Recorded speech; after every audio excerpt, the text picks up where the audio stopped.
Sziasztok, itt a Unfai Gamers, én Andris Johnny vagyok, és itt van velem Falicsi is. Sziasztok! Hát a mai videó az csak olyanról szólna, hogy mi lesz a csatornán, és hogy jött ez az ötlet.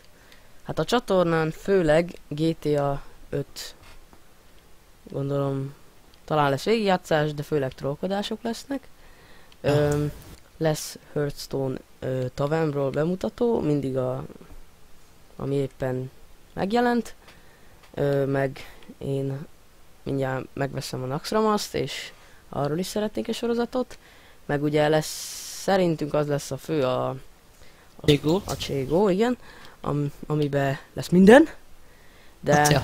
Most még versengők nem lesznek, mert...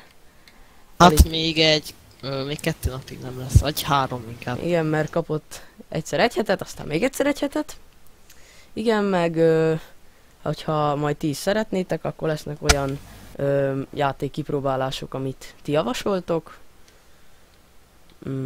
Igen, és ez az ötlet, amúgy az úgy jött, hogy egyik nap ott voltam Falicsiéknél, és így játszottunk amúgy Cségót, és így mondtuk, hogy próbáljuk már ki a videózást, hát ha sikerül, és akkor így most így szépen lassan elkezdtük.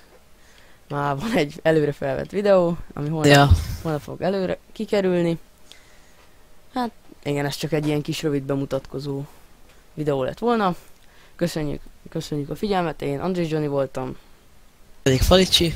Sziasztok!